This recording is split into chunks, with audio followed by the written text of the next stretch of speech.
depuis la Guinée, j'ai étudié à l'université Nongo Conakry. Peut-être que vous connaissez bien cette université. Et puis voilà, je me suis orienté dans l'informatique. Je suis arrivé aux États-Unis comme vous aussi en tant qu'étudiant.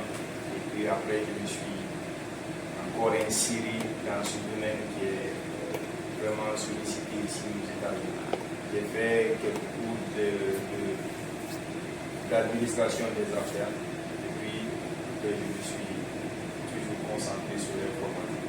Parce que demain, il faudrait qu'on parte servir quelque part en Afrique. C'est important d'avoir une sorte de diversité par rapport aux connaissances. Donc, vite fait, je vais vous parler. Bernard a déjà dit les choses les plus importantes par rapport à l'informatique. Vous êtes là, c'est pour comprendre où sont les opportunités, comment est-ce que vous pourriez vous insérer facilement dans ce domaine. On va parler du cloud.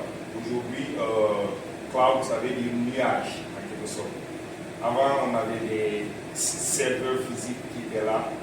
Tout ce qu'il fallait faire, c'était sur ces serveurs-là. Quand on parle de serveurs, ce sont des grosses machines qui vont traiter plusieurs données, comme un ordinateur pour les entreprises.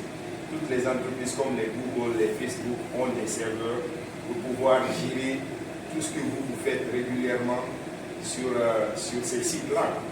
Donc, ils ont pensé à la virtualisation des serveurs et finalement, c'est ce qu'on a appelé au fur et à mesure, quelque part, après avoir avancé, le cloud. Parce que le cloud, c'est une sorte de serveur qui est là, en ligne, que tu peux utiliser pour déployer une application ou en tout cas faire des choses dans le quotidien pour ton activité, ton business, ou bien sur le plan sanitaire ou sur le plan éducatif et tout. Ici aux États-Unis par exemple, toutes les universités que vous allez fréquenter, vous êtes obligés d'avoir un email étudiant et puis aussi un site sur lequel on traque tout ce que vous faites. Voilà. Donc,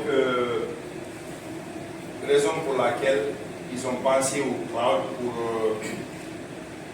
quelque part condenser, pour pouvoir utiliser l'espace mémoire, comment dirais-je, de l'ordinateur et le processeur à bon escient, c'est-à-dire pour ne pas qu'on ait un processeur qui ne fonctionne pas, on essaie de diviser les choses et puis atteindre la capacité. C'est quelque part un peu complexe pour vous, peut-être aujourd'hui. Il y a certains d'entre vous qui sont déjà initiés à ce domaine qui pourront comprendre.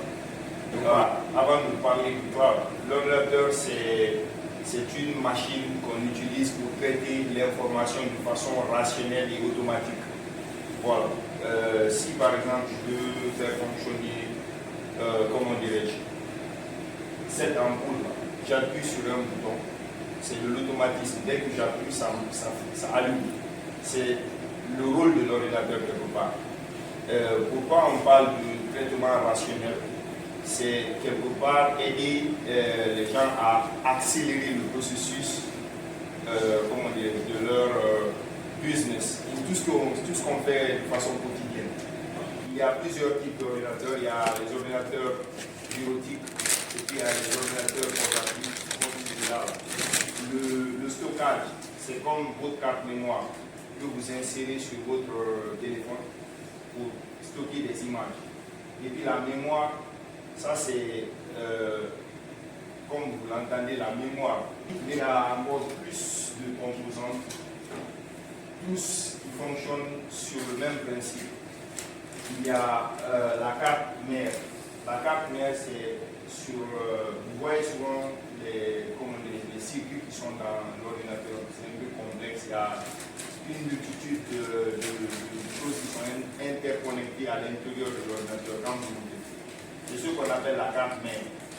C'est elle qui interconnecte tout ce qui fait fonctionner l'ordinateur ensemble. Le système d'exploitation permet de faire fonctionner l'ordinateur, c'est-à-dire il y a deux composantes de l'ordinateur. Il y a la partie logique, c'est-à-dire ce qu'on ne peut pas toucher. Ça, c'est le software, comme ça les Américains l'appellent. Et puis il y a la partie hardware, ce qu'on peut toucher. Vous connaissez iOS, ça ce sont des systèmes d'exploitation. Vous connaissez Windows, ce sont des systèmes d'exploitation. En un mot, le système d'exploitation, c'est le programme qui fait fonctionner tous les composants de l'ordinateur naviguer entre le corps. La couche de base, c'est le système d'exploitation. Maintenant, vous installez les applications sur, dans le système d'exploitation. On va parler de l'Internet. L'Internet, c'est, en anglais, ça veut dire Internet. À travers l'Internet, qu'est-ce qu'on peut faire? On peut s'envoyer des messages ici, en Afrique et partout dans le monde. C'est un réseau quelque part.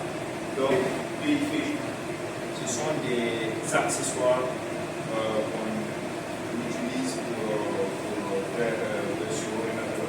Par exemple, le haut-parleur, je peux le brancher et le faire fonctionner.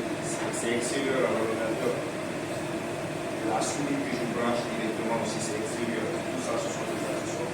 Donc, les réseaux locaux, ce sont, comme vous l'entendez, ce sont des réseaux qui se propagent sur un espace bien indiqué. Le réseau WAN, c'est un réseau qui est connecté à l'extérieur. C'est-à-dire, je peux avoir une entreprise ici, travailler avec des gens qui sont en Afrique à travers un réseau VPN. Vous avez tous entendu parler de VPN. C'est un peu plus complexe. Par exemple, pour sécuriser les informations venant des États-Unis vers un autre pays,